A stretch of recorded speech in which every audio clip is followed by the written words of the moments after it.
how many priests, rabbis, and ministers in Los Angeles, where I live, will tell their parishioners, their congregants, don't go to a Dodger game? And the answer is almost zero. Almost zero. There is a group that mocks nuns. These are men in drag dressed as nuns. What is it? Sisters of Perpetual Indulgences. It's a complete mockery of the Catholic Church and of the nun. And the vast majority of believing Christians who go to Dodger games will continue to go to Dodger games, because going to a Dodger game is more compelling than fighting the mockery of religion. That's the reason. But then don't get angry at the German churches that didn't speak out in the Hitler era. They at least had the threat of a visit from the Gestapo, the Nazi secret police. What's going to happen to you if you don't go to a Dodger game? You're going to be visited by some secret police? No, of course not. You didn't go to a Dodger game. Right, Bart. The Los Angeles Dodgers have indeed proven themselves to be the Bud Light of baseball after backing down to the woke and re-inviting the radical anti-Christian gay and transgender group, the Sisters of Perpetual Indulgence, to their Pride Night on June 16th. Now that the Dodgers have reversed their decision to disinvite the hate group from its gay Pride Night after acquiescing to Christians who were outraged. By the way, I'm not a Christian, and I'm outraged.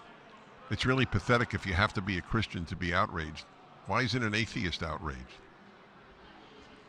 That the group was set to get a community award. This is how sick we are, how sick Los Angeles is. I root for no Los Angeles teams as a result of this.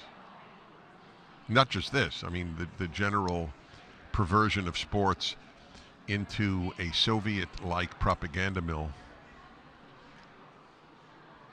A community award, yeah. Christians are again mounting efforts to denounce the team for re-inviting the LGBTQ group to the game. Catholic Vote is vowing to resume its campaign to pressure the Dodgers to distance itself from the hate group after the team went groveling back to re-invite them to their June 16th game. After the Los Angeles Dodgers on Monday night re-invited an anti-Catholic hate group to be honored at the team's June 16th LGBTQ plus Pride Night, Catholic Vote President Brian Birch vowed to launch a barrage, quote-unquote, of advertising against the team across Los Angeles and in game broadcasts. So they're going to have the Los Angeles Dodgers will give an award, a community award to men dressed in drag as nuns. An award.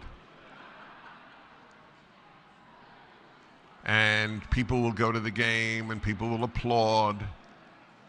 And some Catholics may not go.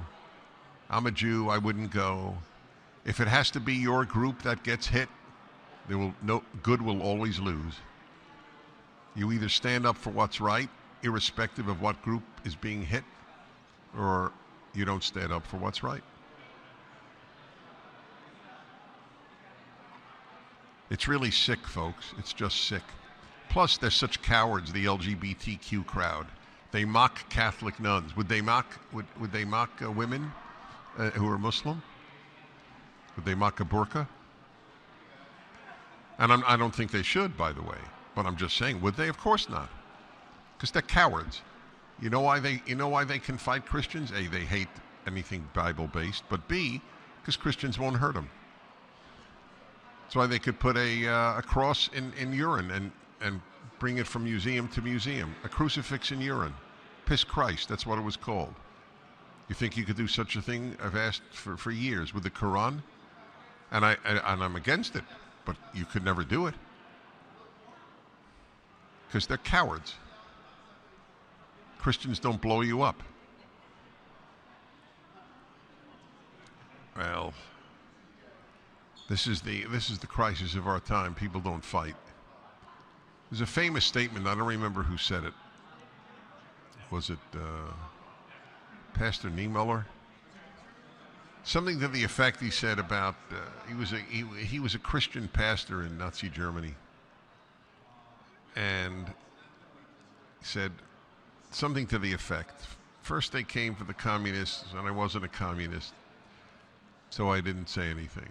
Then they came for the Jews. I wasn't a Jew, so I didn't say anything. And then he goes down the list. Then they came for this, but I wasn't that. Then they came for this, I wasn't that. And then they came for me, and there was nobody left to speak up for me. A very famous quote from the Nazi era. A famous statement of Santayana: people who don't learn from history are condemned to repeat it. The problem with that statement is it's been said so often, it goes into one ear and out the other. But it's entirely true. Learning from history involves two things. First, you have to learn history. History is not learned today in an American school. Okay? So you can't learn from history if you don't know any history. They know preferred pronouns. They know that sex is not binary, but they don't know history. Ask the average kid at Yale, what is the Gulag Archipelago? If you don't know what the Gulag Archipelago is, you're an ignoramus. You are a thorough, total ignoramus. You may be sweet, kind, and darling. You are an ignoramus. In fact, if they don't know Gulag, I then ask, what's Auschwitz? I'd be curious, how many kids at Yale could identify Auschwitz? How many could pronounce it if they saw the name? So you can't learn from history if you don't know history. Or if you get a left-wing version of history, which is utterly and totally distorted, like America was built by slaves. No, there were slaves in America, but America was not built by slaves. It's just a total lie. If America was built by slaves, Brazil, which had 10 times the number of slaves, why didn't they get built up and get rich? Maybe it wasn't slavery that made America rich. Slavery made no place rich. The poorest parts of America were the ones that had slavery, the South. So the statement, those who don't learn from history are condemned to repeat it, only applies to those who learn something from history, to learn history. The second issue is, if you learn history and you don't have wisdom, what is wisdom? Learning from things you didn't experience. That's what wisdom is. People think wisdom is, I've done this on the show. The radio show has been my way of studying the human species, because I have such a diverse audience of human beings who call in and tell me what they think. And, I asked once, if you don't get your wisdom from the Bible, not once, a few times, I just had people call in for an hour. If you don't get your wisdom from the Bible, where do you get it from?